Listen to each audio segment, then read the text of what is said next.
ایران کا ایک ویزل جو ہے وہ قبضے میں لیا تھا، لیکن اب اس کا بدلہ اور اس کا جو ہے وہ ریٹیلیشن ایران نے کی ہے، اور اس سے کئی گنا بڑھ کے کی ہے۔ السلام علیکم ناظرین، بات کرتے چلتے ہیں کہ ایران اور امریکہ کا جو سیز فائر تھا وہ تو بڑھ چکا ہے پاکستان کی کوششوں سے، لیکن امریکہ کو ایران نے ایسا جھٹکا دیا ہے آبنائے ہرمز کے اندر کہ امریکہ کی سارے کے سارا جو ہے ہوا نکل گئی ہے، اور امریکہ جو ہے وہ اب بالکل وہ اس طرح کی امریکہ کو ہزیمت کا سامنا کرنا پڑا ہے جیسا میرا نہیں خیال کہ اس سے پہلے امریکہ کو کرنا پڑا ہوگا۔ ایران نے جیسا کہ پہلے بھی تمام تر اپنے جو تھے اہداف ان پہ جو ہے اس طرح کا میرا نہیں خیال کہ امریکہ کو اس طرح کی پہلے کسی اور ملک نے ٹکر دی ہے، یہ میرا انالیسز ہے۔ لیکن امریکہ بھی ابھی تک بلاکٹ کو برقرار رکھے ہوئے ہے، امریکہ بھی پیچھے نہیں ہٹ رہا، ایران بھی پیچھے نہیں ہٹ رہا، پاکستان اپنی ثالثی کی کوششیں جاری رکھے ہوئے ہے۔ اب نئی اپڈیٹس کیا آئی ہیں اب نئے حرمت سے، جیسا کہ پہلے تو امریکہ نے ایران کا ایک ویزل جو ہے وہ قبضے میں لیا تھا، لیکن اب اس کا بدلہ اور اس کا جو ہے وہ ریٹیلیشن ایران نے کی ہے، اور اس سے کئی گنا بڑھ کے کی ہے، اور جو پہلے کا بلاکٹ تھا اس کا بھی جو ہے وہ نام و نشان مٹا دیا ہے۔ یہ ایران نے کیسے کیا ہے، ایران نے جو ہے وہ کس کس قسم کے اہداف لیے ہیں، تمام تر چیزیں آپ کے سامنے رپورٹس کے ساتھ جو ہے وہ رکھیں گے۔ لیکن سب سے پہلے آپ سے گزارش ہے کہ اس چینل کو سبسکرائب کیجیے گا، ویڈیو کو ضرور لائک کیجیے گا، آخر تک اس ویڈیو کو دیکھیے گا، اور کمنٹس میں پاکستان زندہ باد ضرور لکھیے گا۔ بات کرتے ہیں کہ ایران اور امریکہ کا جو تنازعہ چل رہا ہے جس میں پاکستان نے سیز فائر کو ایکسٹینڈ کروا دیا، لیکن پاکستان کی کوششیں جاری ہیں، ایران اور امریکہ جو ہے پیچھے نہیں ہٹ رہے۔ ایران بھی پیچھے ہٹنے کو تیار نہیں ہے، امریکہ بھی جو ہے اپنا بلاکٹ برقرار رکھے ہوئے ہے۔ امریکہ کے صدر جو ہے وہ مختلف چیم گوئیاں کر رہے ہیں،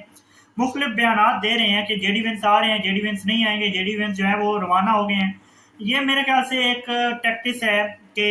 اس طرح کی ٹیکٹسز کر کے ایران کو جو ہے وہ ڈیل کے ٹیبل پہ لانے کی، لیکن ایران جو ہے کہتا ہے بلاکٹ کو ہٹاؤ اور ہم آ جائیں گے، بلاکٹ کو ہٹانے تک جو ہے ہم ڈیل کے ٹیبل پہ نہیں بیٹھیں گے۔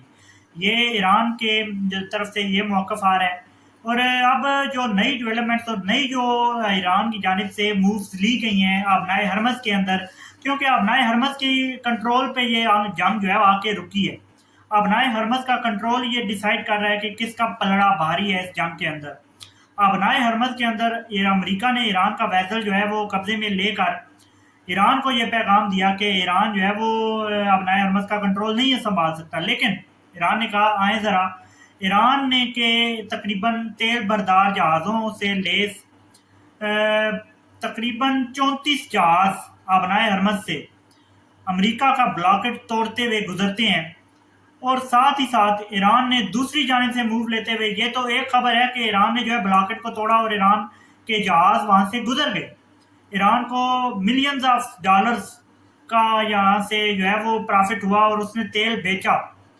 اور اسی کے ساتھ ساتھ ایران نے تقریباً 3 جہاز قبضے میں لے کر اپنی بندرگاہ کی جانب لے گیا ہے، اور ان میں سے ایک جہاز جو ہے اسرائیل سے تعلق رکھنے والا ہے، اور یہ چیم گوئیاں ہیں اور یہ خبریں یہ آ رہی ہیں کہ اور جو جہاز ہیں وہ بھارت سے تعلق رکھنے والے ہیں۔ بھارت کو بھی کافی نقصان ہوا ہے، پہلے بھی ایران نے بھارت کے ایک جہاز کے اوپر جو ہے وہ اٹیک کیا تھا، اس کے اوپر جو ہے وہ حملہ کیا تھا اور فائر کھولے تھے، جس کے بعد وہ پیچھے ہٹ گیا تھا۔ لیکن اب جو ہے یہ خبریں آ رہی ہیں کہ 2 بھارتی جہاز اور ایک جو ہے اسرائیلی جہاز ایران نے قبضے میں لے لیا ہے۔ یہ اب امریکہ کیا موو کرے گا، اور کیا اس سے سیز فائر جو ہے وہ متاثر ہوگا، سیز فائر کے بعد جو ہے کیا اس سے ڈیل متاثر ہوگی، اسلام آباد ٹاکس متاثر ہوں گی، آپ لوگ کمنٹس میں بتا سکتے ہیں۔ لیکن پھر دوسری جانب پیس کے لیے اسلام آباد کی کوششیں جاری ہیں۔ بدھ کا دن گزر گیا، بدھ کے دن جے ڈی وینس نہیں آیا، اب آگے بھی کوششیں کر رہا ہے اسلام آباد، دونوں سے جو ہے وہ بات چیت جاری ہے ایران اور امریکہ سے۔ اب دونوں میں سے جو جب معاملات طے ہو جائیں گے، کیونکہ ایران کا کہنا ہے کہ بلاکٹ ہٹے گا تو ہم ڈیل کریں گے، بلاکٹ ہٹے گا تو ہم جو ہے وہ مذاکرات کی میز پہ آ کے بیٹھیں گے، بلاکٹ نہیں ہٹائیں گے تو ہم لوگ مذاکرات کی میز پہ آ کے بیٹھنے والا نہیں ہیں۔ لیکن اب امریکہ کیا بلاکٹ ہٹاتا ہے، یہ بہت بڑا سوالیہ نشان ہے۔ آپ لوگ کیا سوچتے ہیں کمنٹس میں بتائیے۔ فی الحال کے لیے اتنا ہی اس ویڈیو میں، مزید جو رپورٹس اور جو خبریں آتی جائیں گی آپ تک پہنچاتے رہیں گے۔ چینل کو سبسکرائب کر لیجیے۔ مجھے دیجیے اجازت، اللہ حافظ ناصر۔